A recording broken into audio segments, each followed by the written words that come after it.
Hello, survivors. My name is LaFemme, and you are listening to Tales from the Office Trenches, where in this small corner of YouTube, we're simply just having a conversation about personal experiences and sharing stories of navigating the complexities and frustrations in the modern workplace. So if you like this type of content, please like, share, and subscribe so you can be notified when we have another podcast. So let's get into today's topic of discussion.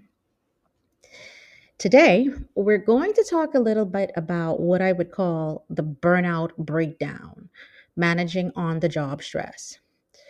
So, first off, on the job stress or just stress in general, it's just a beast of its own.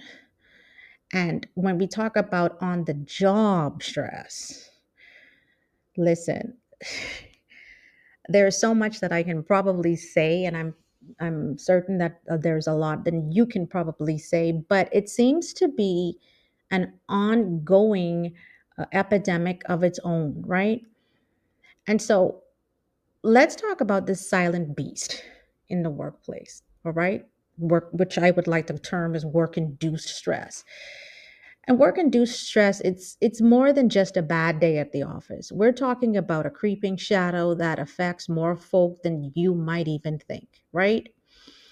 And to define it a bit more, work-induced stress, it's not just feeling a bit cranky on a Monday. It's the real grit of the daily grind, right? Like impossible deadlines and never ending emails and those do it yesterday demands. It's different from your everyday stress because it's tied to where you spend most of your waking hours.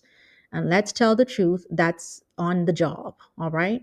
It's the kind of stress that follows you home and does not know when to quit. And I know for some of you that may not be the case, but for many of us, it is. And consequently, it does take a toll on your health and your well being. So let's talk about impact real quick.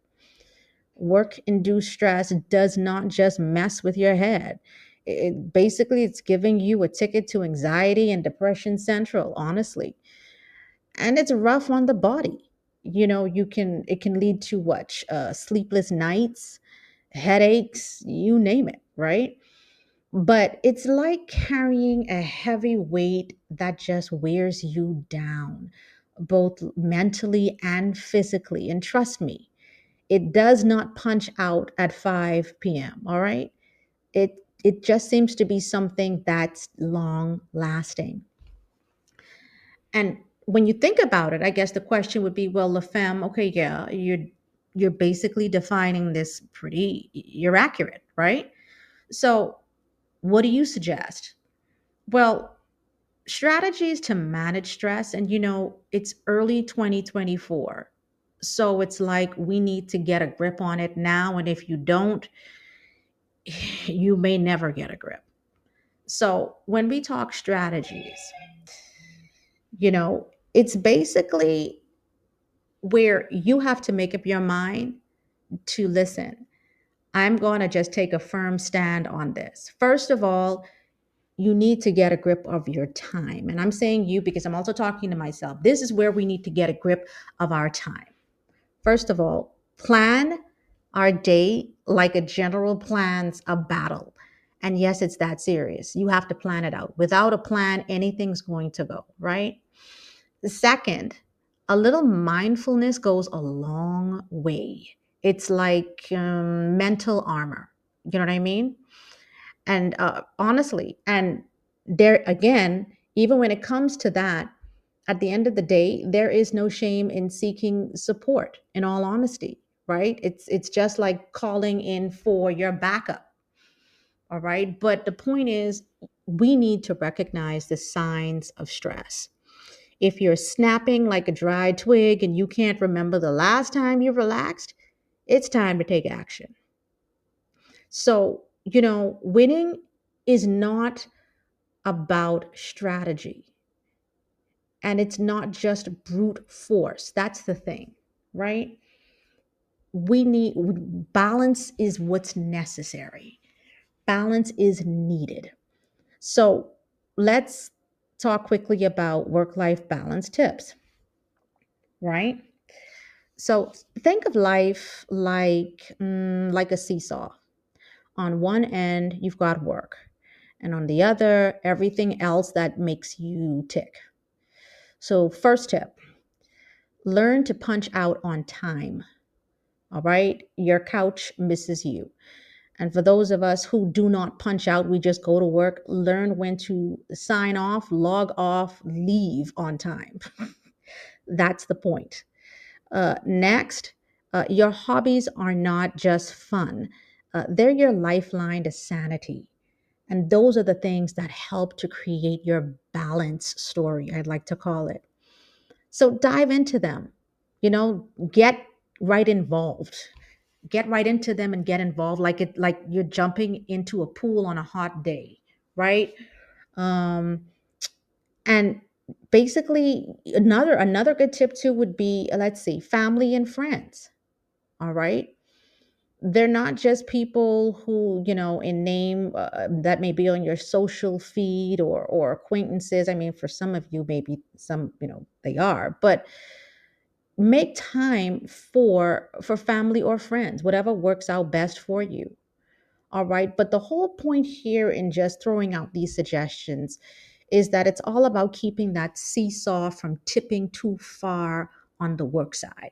Remember now, the analogy here is a seesaw. You're trying to maintain that balance. We're trying to keep it level. And honestly, we're trying to keep it real. All right. So let's briefly go over this in a nutshell. All right. Overworking is not a trophy, it's a trap. All right.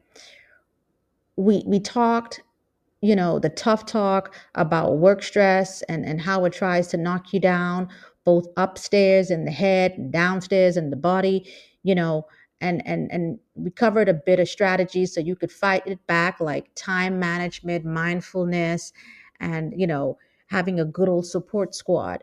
But and of course, then we also mentioned we got to balance it out like a seesaw. We need that work life balance. But most importantly, you need to keep an eye out on your stress levels. If they are rising like a flood, it's time to put up some sandbags. Take control and take control quickly. Why? Because your health is not a joke, and neither is your happiness. All right? And so, with that being said, I want to encourage you to stay sharp, stay sane, and remember, you're more than just your job title. And on that note, I want to leave you with today's water cooler wisecrack. So today's water cooler wisecrack is meeting marathon madness. And this is when your calendar looks like a game of Tetris with back-to-back meetings and you wonder if there's a prize for surviving this. All right, that's my time. But you got to stir the pot to make a change. Don't just sit there. Be the spark. Challenge the norm, wear the change. And while you're at it, check out some of our cool merch to make that statement loud and clear. Hit us up at bit.ly unrest and grab you something that screams you and show the world what you're about. And so until next time, keep shaking things up and making waves. Peace out.